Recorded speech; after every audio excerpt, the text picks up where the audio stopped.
Very good, what a shot, very good बेटा। बेटा लेके आओ ना बॉल, मैं थक गया हूँ।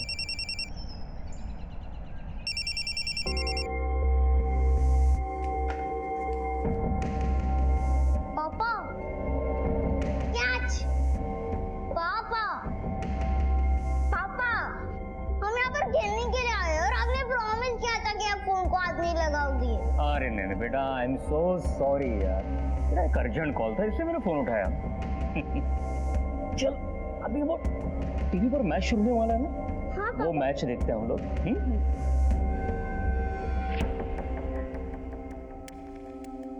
और हम फिर से मैच खेलने जाएंगे। हाँ ठीक है पापा। तो बेटा टीवी ऑन करो।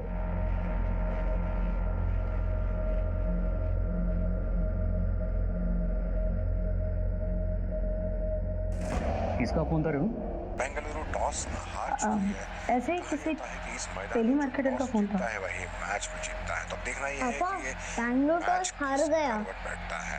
मुंबई ने फील्डिंग ली है और बेंगलुरु ने बैटिंग से अपने गेम का आगाज किया है। पापा हमारी टीम टॉस हार गई, इसका मतलब हम हार गए क्या? बेटा टॉस हारने जीतने से कुछ नहीं होता है।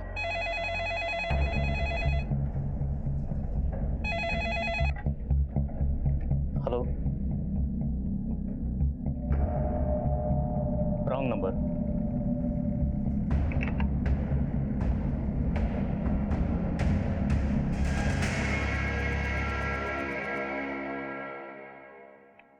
सर आसपास के एरिया में पूछताछ की लेकिन कोई इन्फॉर्मेशन नहीं मिली। उस ड्रम के बारे में कुछ पता चला? नहीं सर, फोरेंसिक को कुछ नहीं मिला। सारे मार्क्स वाइप आउट हो चुके, ना कोई फिंगरप्रिंट्स ना कोई और क्लू। जो लोग ये ड्रम्स बनाते हैं हमने उनसे पूछताछ की। उन्होंने कहा कि वो ये ड्रम्स कर्नाटका, केरला और तमिलनाडु की कई सारी कंपनीज को सप्लाई करती है। वहां से इनमें केमिकल भर के अलग अलग जगहों पे भेजा जाता है। फिर ये केमिकल्स खाली करके ड्रम को स्क्रैप में बेचा जाता है। लोग जनरली इस ड्रम में पानी भर के घर में रखते हैं, तो ये ड्रम किसने कहाँ से खरीदा ये पता कर पाना बहुत मुश्किल। और ये जो पायल मिला था उसके बारे में कुछ पता चला? नहीं सर, बहुत ही कॉमन डिजाइन है, किसी लोकल सुनार ने बनाया होगा, पर उस पर कोई स्पेशल मार्क भी नहीं। मतलब डेड एंड, हमारे पास कोई भी क्लू नहीं है। सर हमें उस स्केलेटन से एक क्लू मिला है। स्केलेटन की हील की हड्डी में ये स्क्रू रखा था।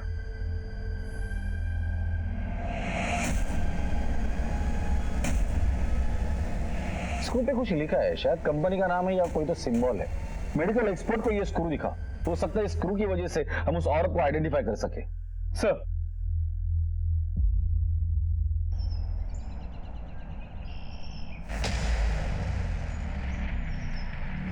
माँ क्या हुआ, हम भाग क्यों रहे हैं?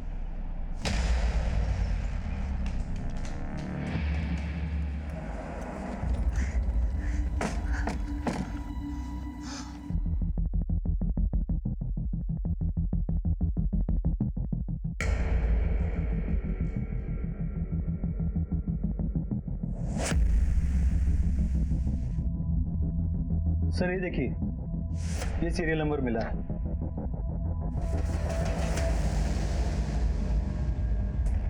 एकमात्र मिले मलोलर स्क्रू के आधार पर केरला पुलिस ने अलग अलग राज्यों के अलग अलग शहरों की पुलिस से सहायता मांगी और 1 महीने के कठिन परिश्रम के बाद उनके हाथ कामयाबी लग ही गई। ये स्क्रू हमने ही बनाया। क्या बता सकते हैं कि इसका मैन्युफैक्चरिंग कब हुआ था और इसकी डिलीवरी कहाँ हुई थी? उसके लिए रिकॉर्ड देखना पड़ेगा। प्लीज 1 मिनट, मैं देख के बताता हूँ। सर ये जनवरी 2014 को मैन्युफैक्चर हुआ था और ये बैच 2014 फरवरी को इसी शहर के केटी हॉस्पिटल में डिलीवर किया था। Thank you.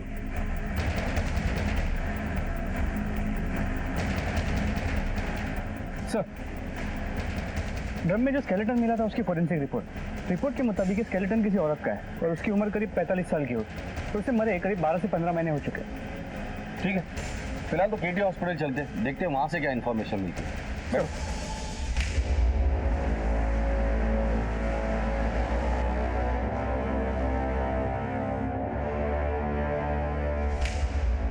सर मोलेलर स्क्रू के इस बैच से 50 साल की उम्र के आसपास की 4 औरतें थी जिन्हें स्क्रू लगाया गया था। अच्छा ये 4 औरतें हैं, इसमें से SO1/75 इस नंबर का स्क्रू किस औरत को लगा है ये बता सकते हैं? जी सर।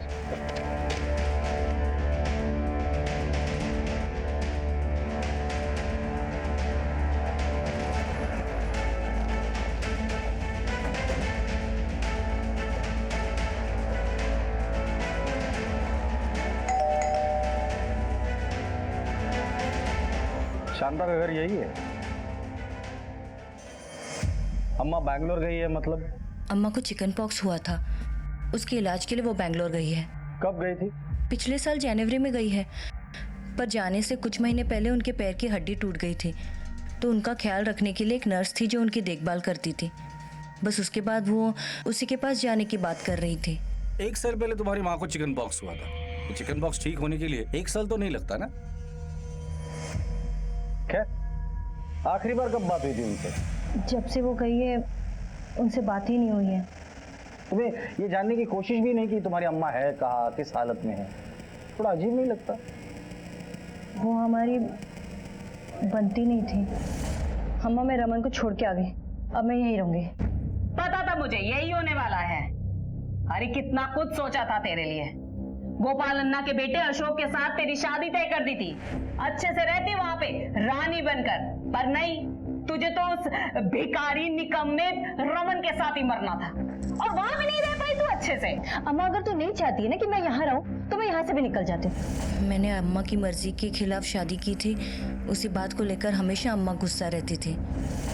फिर उसके बाद उन्हें चिकन पॉक्स हुआ तो मुझे डर है कि तुम्हारी बीमारी इससे न लग जाए। तुझे इसकी चिंता करने की जरूरत नहीं है,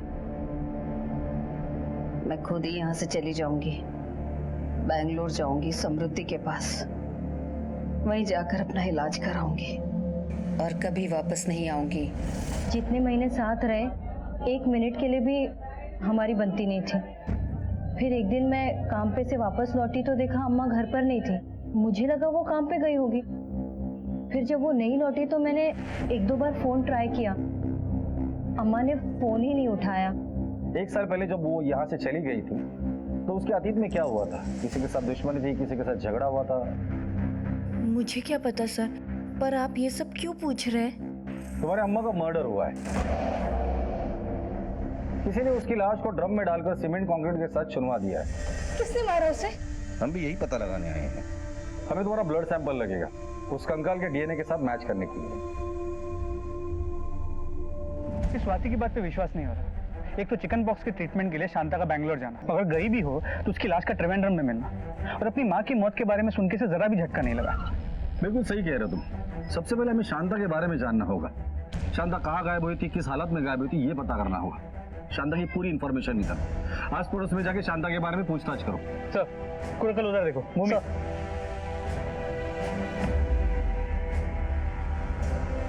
सर, डीएनए रिपोर्ट से कंफर्म हुआ है कि बॉडी शांता की, और उसकी मोबाइल लोकेशन से पता चला कि वो शायद कभी तिरुवनंतपुरम के बाहर गई नहीं। 7 जनवरी 2015 को उसका फोन उसके घर के आसपास ही स्विच ऑफ हुआ था।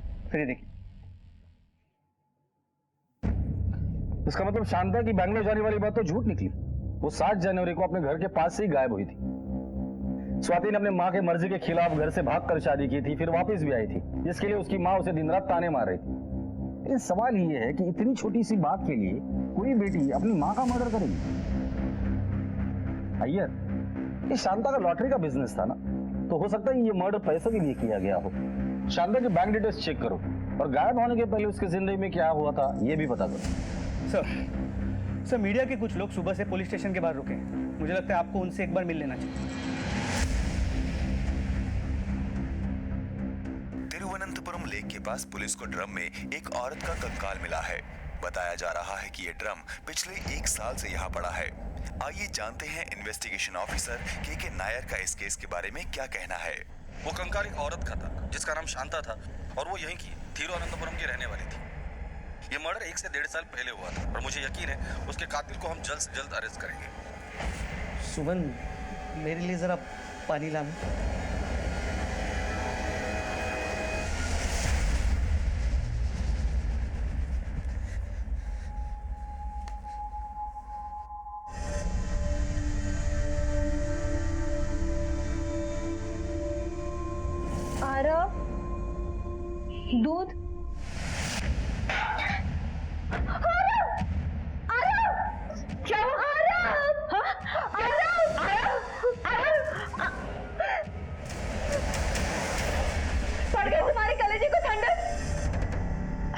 ये मत खिलाओ, उसे वो मत दे। तुम्हारे रोज रोज के ताने से मर गया वो। आराम।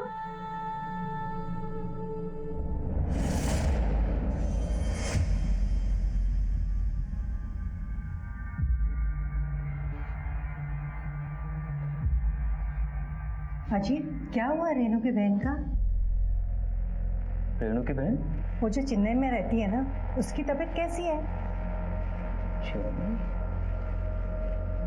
हाँ हाँ ठीक है, अब पहले से ठीक है। अच्छा, दोपहर को कोई आया था यहाँ पे?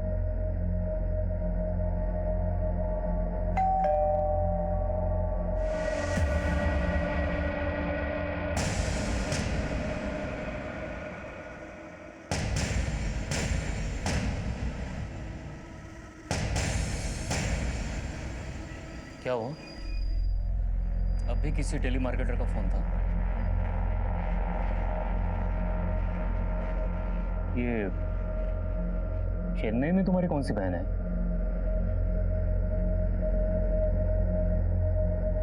मेरे जाने के बाद दोपहर में कौन आया था घर में? मुझे जवाब दो। क्या जवाब दूं? मुझे भी तुमसे कुछ जवाब चाहिए। मैंने तुमसे पहले भी कहा है कि अविनाश के सामने ऊंची आवाज में बात नहीं करनी। उसे पता नहीं चलना चाहिए हमारे बीच झगड़ा हो रहा है। इतनी परवाह है तो चलो अंदर चल के बात करते हैं।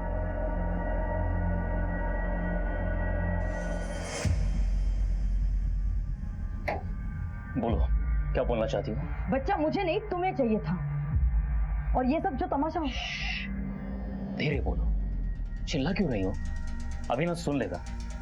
इतना छोटा बच्चा है, क्या सोचेगा जब उसे पता चलेगा कि उसकी माँ उसे पैदा ही नहीं करना चाहती थी?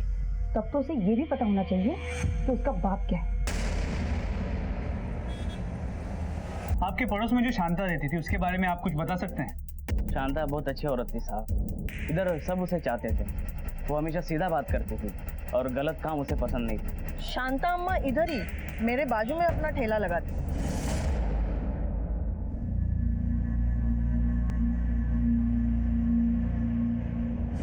गायब होने से पहले शांता का किसी के साथ कोई झगड़ा या कोई दुश्मनी या वो किसी तरह के तनाव में रहती हो, कुछ पता है आपको?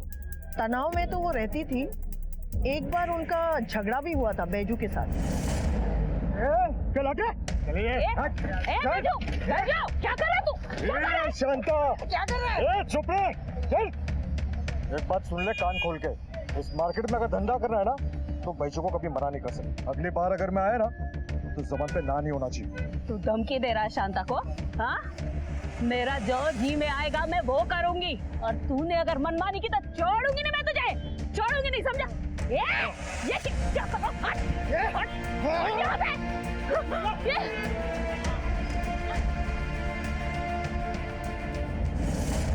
ये झगड़ा किस वजह से हुआ था? अम्मा का एक प्लॉट था, उन्होंने वो बेचा था 6 लाख रुपए में। तो शायद उसी के लिए वो झगड़ा हुआ था। हाँ, मुझे पता था। गांव की एक ज़मीन बेची थी जिसके 6 लाख रुपए आए थे, पर वो पैसे कहाँ गए, उन पैसों का अम्मा ने क्या किया, मुझे नहीं पता।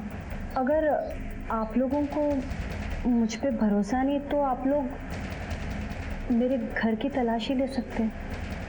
मार्केट में तुम्हारी माँ का एक बैजू नाम के आदमी के साथ झगड़ा हुआ था, तुम जानती हो इस बैजू को? मैं किसी बैजू को नहीं जानती और अम्मा ने किसी झगड़े का जिक्र भी नहीं किया। कोई घर की तलाशी लो। Okay sir.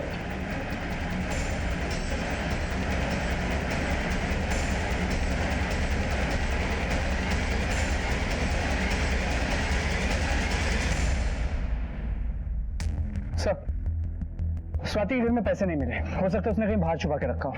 या हो सकता है कि उसने खर्च कर दिया हो। 6 लाख रुपए एक साल में खर्च करना कोई बड़ी बात नहीं है भैया। अगर ये मर्डर स्वाति ने किया है तो वो उसके अकेले का काम नहीं है, जरूर किसी की मदद ली होगी। एक प्लान मर्डर। इस कत्ल को छुपाने के लिए कातिल ने बड़ी मेहनत की है। इस स्वाति की डिटेल इंफॉर्मेशन मुझे चाहिए। उसके कॉल रिकॉर्ड निकालो जब से शांता गायब हुई थी तब से। फिलहाल हमें एक ऐसे आदमी की जरूरत है जो इन माँ बेटे के बारे में अच्छे से जानता हो। शांता को मारने के लिए स्वाति के पास 2 मोटिव थे। एक तो उसे पैसों के बारे में पता था और दूसरा वो शांता से परेशान थी। और स्वाति के अलावा हमारे पास और एक स्ट्रॉन्ग सस्पेक्ट है बैजू। उसे भी शांता से बैर। उठाकर लेकर आओ इसे। सर पापा मुझे बर्थडे पर एक क्रिकेट बैट चाहिए। अच्छा क्रिकेट बैट चाहिए? हाँ बिल्कुल मिलेगी बेटा, लेकिन तब जब तुम्हारे एग्जाम में बहुत अच्छे मार्क्स आएंगे तब। लेकिन पापा मोदी से एग्जाम को क्या लेना देना पापा?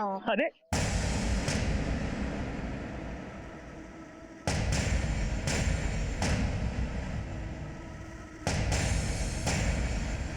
अरे वाह बेटा, तुम तो बहुत बड़े हो गए हो। साइड में चलो, तुमसे कुछ बात करनी है। क्या चाहता है तू? तेरे बच्चे को उठा ले हम, तब समझेगा तू। देख, मुझे ये वार्निंग खेलना पसंद नहीं है, इसलिए चुपचाप से मेरा काम कर दे, समझा? तुझे अच्छी तरह से पता है मुझे क्या चाहिए। देख, मेरा टाइम ऑलरेडी खत्म हो चुका है, इसलिए जल्दी कर, समझा? चलो बे।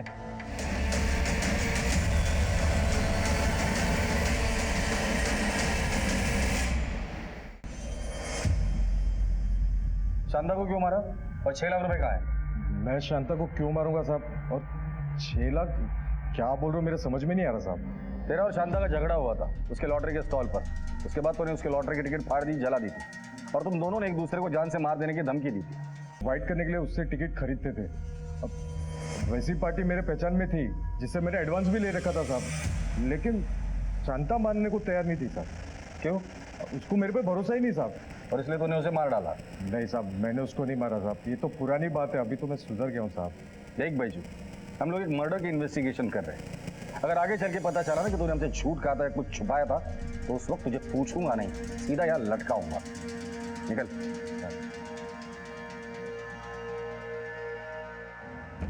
पुलिस को अब एक ऐसे इंसान की तलाश थी जो शांता और स्वाति दोनों को ही अच्छी तरह से जानता हो, और वो था स्वाति का पति रमन।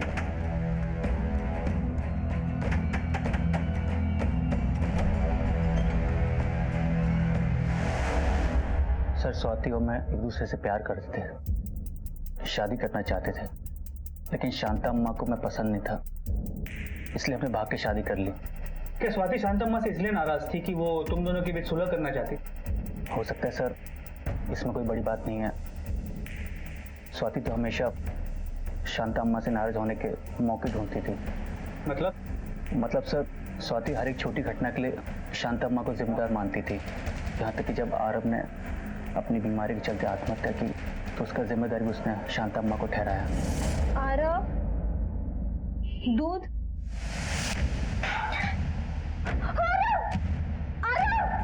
क्या?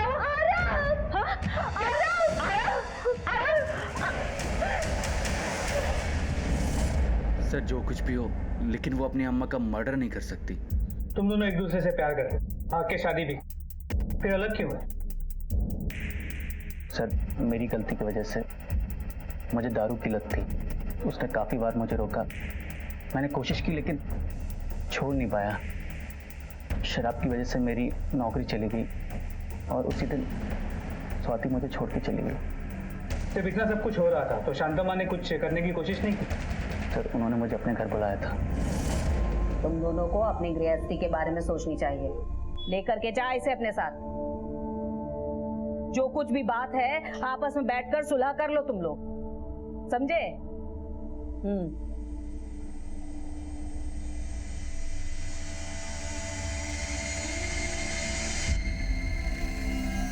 तेरी माँ एकदम ठीक कह रही है।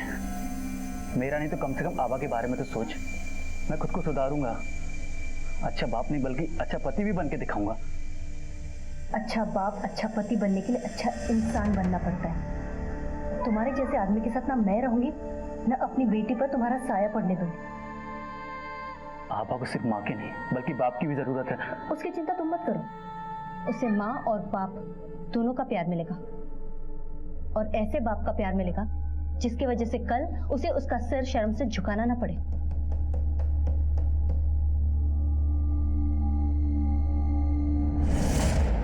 जब ये सब कुछ हो रहा था तो शांता अम्मा ने कुछ नहीं किया? शांता अम्मा के पैर के इलाज के लिए एक नर्स आती थी, शायद उसे कुछ पता हो। 1 साल पहले ड्रम में मिली लाश वाले केस को अब 2 महीने हो गए हैं। पुलिस को इस केस में अब तक कोई अहम सुराग हाथ नहीं लगा है। ये केस अब और पेचीदा होता जा रहा है और पुलिस के लिए कठिनाइयां बढ़ती जा रही हैं।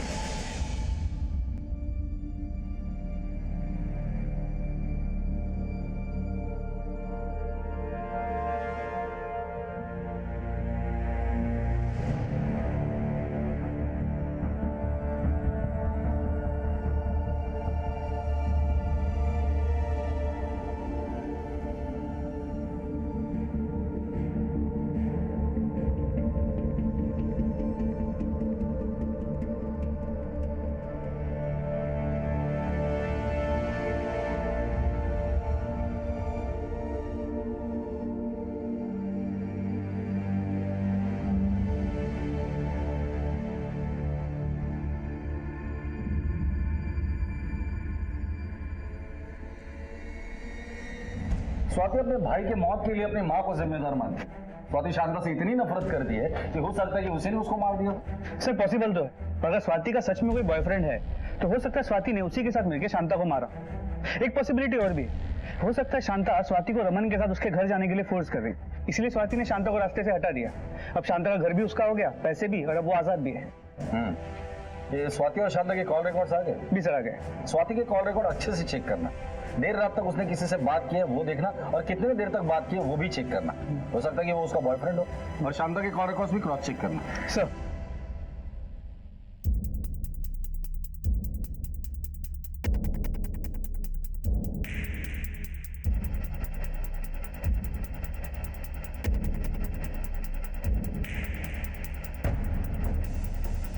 सर स्वाति और शांता के कॉल रिकॉर्ड्स, इनके कॉल रिकॉर्ड्स में कई सारे नंबर कॉमन है, लेकिन सबसे सरप्राइजिंग वाला है बैजू का। ये देखिए,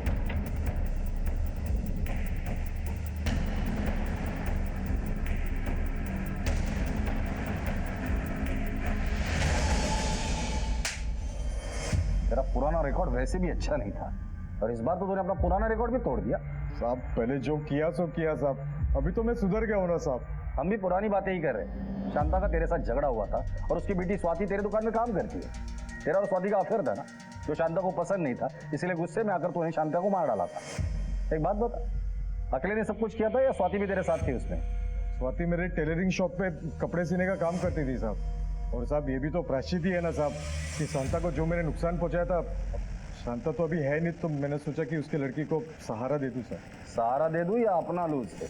हाँ बोल रहे हो साहब, मेरे कुछ समझ में नहीं आ रहा सर। कुछ दिन लॉकअप में रह ले, तब याद आ जाएगा। अरे साहब मेरी बात तो सुनो साहब, मैंने कुछ नहीं किया कसम से। वो सच बता रहा है। मेरा उसका बस इतना वास्ता है कि मैं उसके दुकान के लिए काम करती हूँ। राउडी आदमी है, इसलिए मैंने उसे पहचान बताने से मना किया था। और रमन को दूसरा आदमी है, मैंने जानबूझकर बोला था ताकि वो मुझे घर वापस ले जाने की रट लगाना छोड़ दे। सर केस बंद कर दीजिए। गड़े मुर्दे उखाड़ के क्या मिलेगा? गड़े मुर्दे तभी उखाड़े जाते हैं जब कोई नाइंसाफी होती है। अभी तो हम लोग जा रहे हैं, लेकिन जब भी जरूरत पड़ेगी पुलिस स्टेशन आना पड़ेगा। ये फिर से झूठ बोल रही है। तहकीकात के दौरान हमें बहुत सी चीजें पता तो चली है, लेकिन अभी भी हमारे पास किसी के खिलाफ कोई ठोस सबूत नहीं। अय्यर, हर चीज प्लेट में परोसे हुई मिली तो फिर क्या कहना। मैंने पहले कहा था ये केस 1 साल पुराना है, तो कातिल को अपना जुर्म मिटाने का और सबूत मिटाने का बहुत वक्त मिला है। एक काम करो, तुम बैंगलोर जाके उस नर्स समृद्धि से मिलो। स्वाति के अलावा स्वाति के घर के अंदर की बातें वो नर्स ही हमें बता सकती है। सर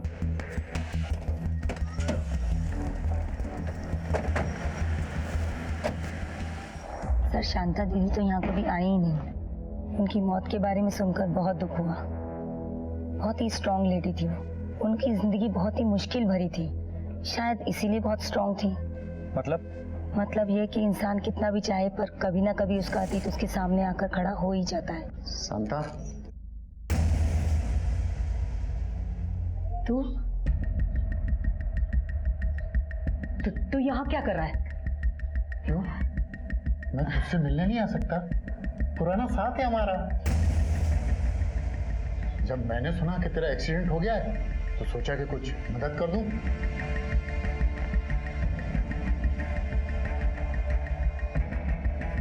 मैंने सुना कि स्वाति अपनी पति का घर छोड़कर आ गई है और कुछ काम ढूंढ रही है।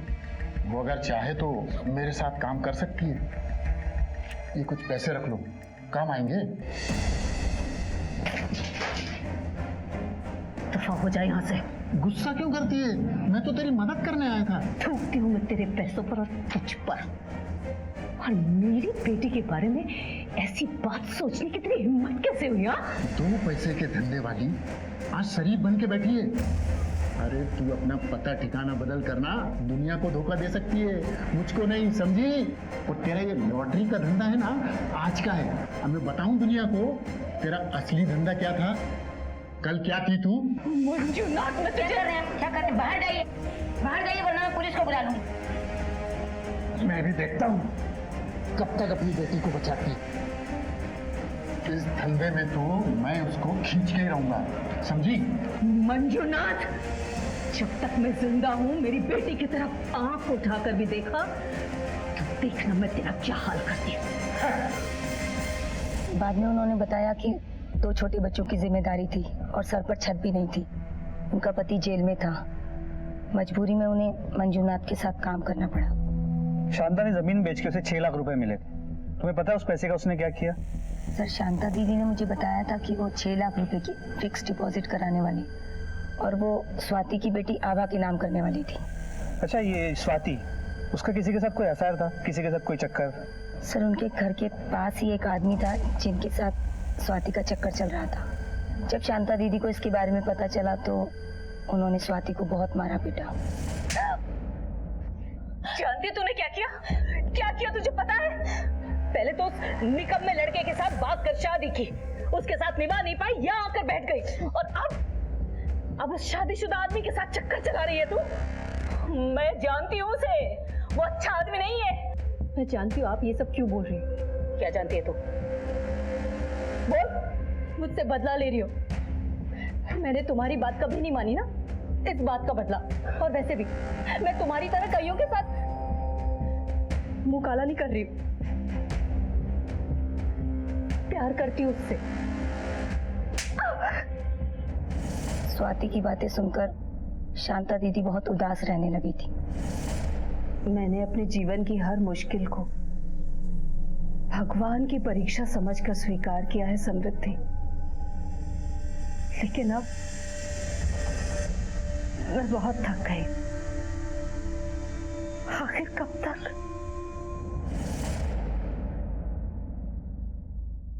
इस उम्र में अब किसी की जान लेके जेल जाने का मुझे कोई शौक नहीं है साहब। वो तो एक कोशिश की थी कि किसी तरह उसकी बेटी को भी इस धंधे में उतार लूं, मगर मैं शांता को जानता हूँ, उससे किसी तरह का झगड़ा मोल नहीं ले सकता, इसीलिए दोबारा गया ही नहीं। मैंने बताया ना, मैंने झूठ बोला था रमन से। मेरा किसी के साथ कोई अफेयर नहीं है। वैसे भी मैं किसी भी पड़ोसी के यहाँ आती जाती तक नहीं। तुम पुलिस वाले से लगातार झूठ बोलती आ रही हो। वो नर्स समृद्धि, उससे हमें सब कुछ सच पता चल चुका है। अब तुम्हारे पास सच बोलने के सिवा और कोई भी चारा नहीं है। सर, वो मेरे पास के घर में एक आदमी रहता है, उससे मैं शादी करने वाली थी, लेकिन इसका अम्मा की हत्या से क्या लेना देना? क्योंकि तुम्हारी अम्मा इस रिश्ते के खिलाफ थी, इसलिए तुमने अपने आशिक के साथ मिलके शांता को मार डाला। नहीं, ऐसा कुछ नहीं है, मैंने कुछ नहीं किया। अगर कुछ किया नहीं है तो फिर झूठ क्यों बोल रही थी? वो आदमी शादीशुदा है, वो अपने बीवी बच्चे को छोड़ के नहीं आ सकता। वो रहता कहाँ है? मदुराई में। हफ्ते के 5 दिन वो काम करने के लिए आता है, फिर चला जाता है। पिछले 10 दिनों में तुम दोनों की सिर्फ एक ही बार फोन पर बात हुई है, और जब से शांता मर्डर केस का इन्वेस्टिगेशन शुरू हुआ है, उसने एक बार भी तुम्हें कॉल नहीं किया, ना ही तुमने उसे कॉल किया, और ना ही वो तुमसे मिलने यहाँ आया। क्यों? पता नहीं वो क्यों नहीं आया। मेरा फोन भी नहीं उठा रहा है वो पिछले कुछ दिनों से। हाँ, वैसे भी उसकी बीवी जब आसपास रहती है तो वो मेरा फोन भी नहीं उठाता। वो अच्छा आदमी है सर। हाँ, एक शादीशुदा आदमी बाहर कहीं अफेयर करे अपनी बीवी को छोड़कर, वो अच्छा ही आदमी होगा ना? उसकी शादी उस औरत से एक जबरदस्ती की थी। शादी से पहले वो प्रेग्नेंट हो गई थी, उसे तो बच्चा नहीं चाहिए था। ये शादी तो सिर्फ एक नाम की शादी थी। बेचारा फंस गया था जैसे मैं फंस गई। बच्चे को तो कोई नहीं छोड़ सकता ना। उसका एड्रेस दो हमें।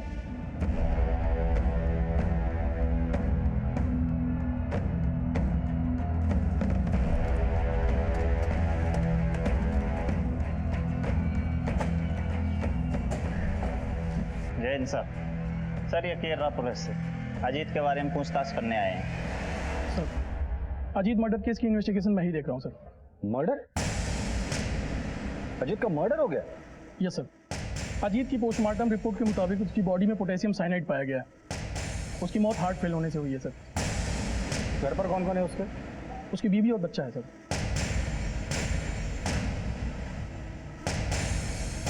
वो ऐसे आदमी नहीं थे, वो कभी मुझे धोखा नहीं दे सकते थे।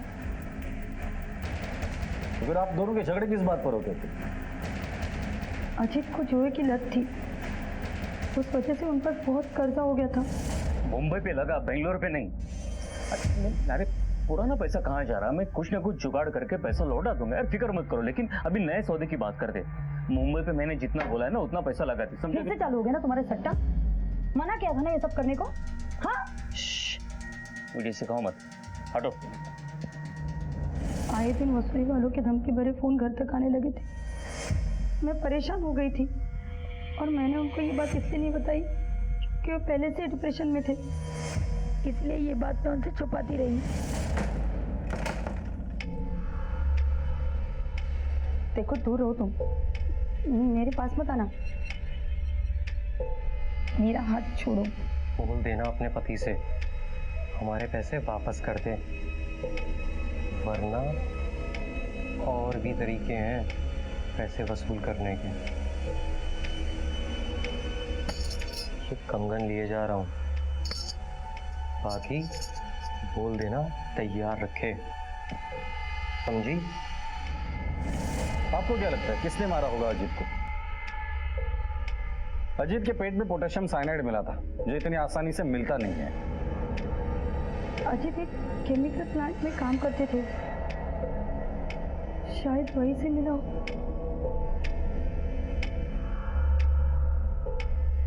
ठीक है,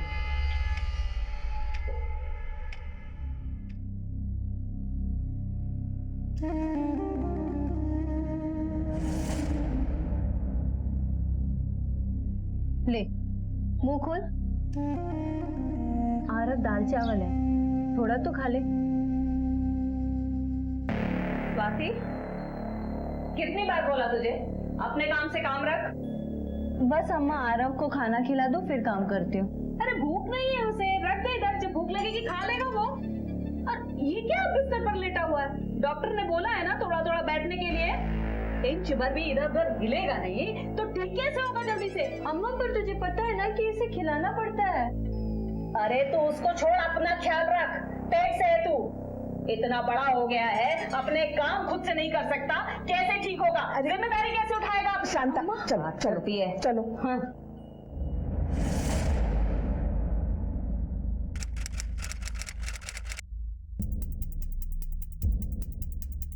सर, अजीत तो पिछले 10 दिनों से काम पे ही नहीं आया। हो सकता है पोटेशियम साइनाइड उसने इसके पहले चुराया। और सर इतनी कम मात्रा में पता लगा पाना बहुत मुश्किल है कि किसने चुराया। तो उसका कोई दोस्त है यहाँ जो उसके बारे में जानता हो? तुम्हारे फैक्ट्री के मैनेजर से हमें पता चला कि तुम अजीत के बहुत अच्छे दोस्त हो। हाँ सर। अजीत के बारे में क्या जानते हो? सर अजीत और मैं अच्छे दोस्त थे, मैच में सट्टा लगाने की वजह से वो पूरा बर्बाद हो गया था। अजीत के बारे में काफी कुछ जानते हो, तो उसके अफेयर के बारे में भी जानते होगे। तू कभी मिला है स्वाति से? एक मिनट नीचे रखो।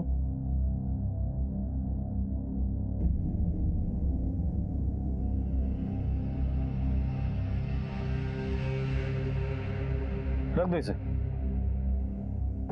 अजीत ने पोटेशियम साइनाइड के अलावा कभी फैक्ट्री से ड्रम भी चोरी किया था? नहीं सर, चुराया नहीं था, मांग के लेके गया था। उसने मांगा और तुमने दे दिया। दोस्त था ना तुम्हारा, दोस्त ने कहा चलो खून करते हैं, तो तुमने खून भी कर दिया। सर मैं कुछ समझा नहीं सर। क्यों, न्यूज चैनल देखता नहीं क्या? न्यूज में देखा नहीं, एक औरत की लाश ड्रम में मिली थी और उसके कातिल को पुलिस ढूंढ रही है। सर मैं कुछ समझ नहीं पा रहा हूँ। ये सर आप मुझे क्यों बता रहे हैं? अजीत तुम्हारा दोस्त था ना, इसलिए तुम्हें बता रहे हैं। उस ड्रम पर हमें 2 लोगों के फिंगरप्रिंट्स मिले। एक अजीत के है और दूसरे किसके ये हमें पता करना है। तो उसका दोस्त है ना, तो जाहिर सी बात है वो तेरे ही होंगे। लेके चलो इसे, फिंगरप्रिंट ले दे। चल बैठ। सर मैंने कुछ नहीं किया सर मैंने कुछ नहीं किया सर।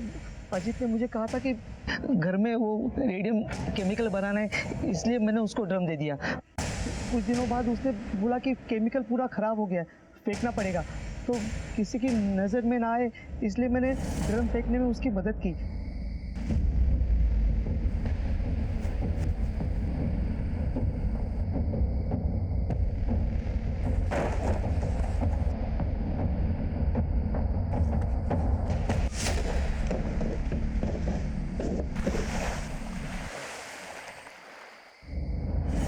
अजीत ने झूठ बोलकर ये काम मुझे करवाया।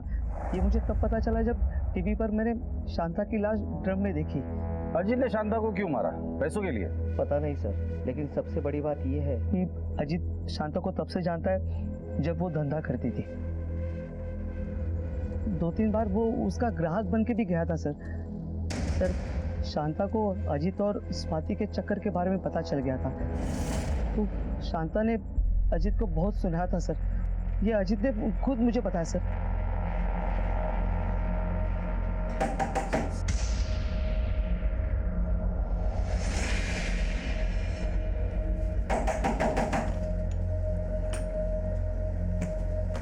स्वाति का तू अम्मा यहाँ मुंह कड़ा कर रही है दरवाजा बंद करके। कहा था ना तुझसे दूर रह स्वाति से। अम्मा नहीं, समझ में नहीं आता अम्मा। और तू शर्म नहीं आती?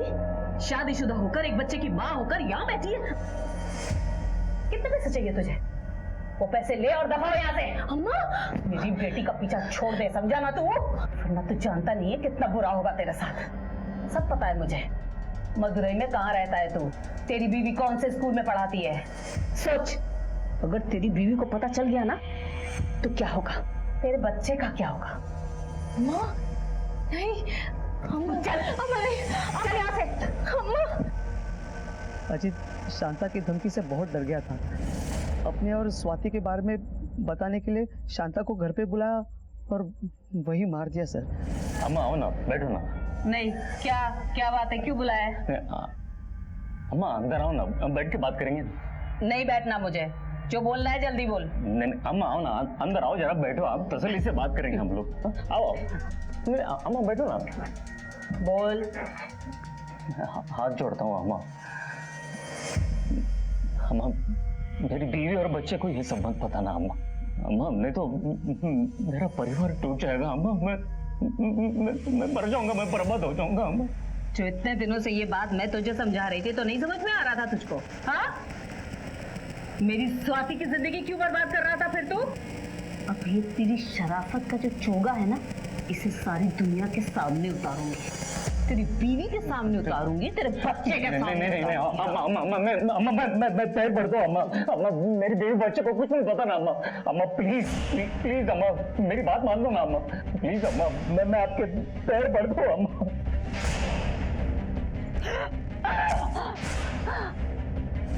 उसे मारने के बाद अजीत ने पूरा घर ढूंढा और उसको कहीं पैसे नहीं मिले।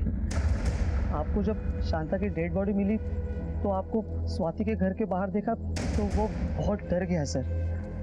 अजीत को किसने मारा? सर उसको अपनी बीवी और समाज का बहुत डर था कि कहीं उसकी इज्जत उनकी नजरों में खराब ना हो जाए। शायद इसीलिए उसने आत्महत्या की होगी। इस पूरे प्लानिंग में स्वाति का रोल क्या था? सर पता नहीं सर। सर केस तो सॉल्व हो गया, पता भी चल गया कि कातिल कौन है, लेकिन कातिल को सजा नहीं दिलवा पाए। और ये भी पता नहीं चल पाया कि स्वाति का शांता के मर्डर में हाथ था भी या नहीं। शीशा और रिश्ता दोनों ही नाजुक होते हैं, मगर उनमें एक फर्क होता है। शीशा गलती से टूटता है और रिश्ता गलतफहमी से। रिश्तों की रस्सी तब कमजोर होती है जब इंसान गलतफहमी में पैदा होने वाले सवालों के जवाब भी खुद ही बना लेता है। अपने मन में किसी भी गलतफहमी को दबाए रखने से कभी रिश्ते बेहतर नहीं बन सकते। गलतफहमियों को आमने सामने बैठकर दूर कर लेना चाहिए। इसी में खुशहाल जिंदगी का राज छिपा है।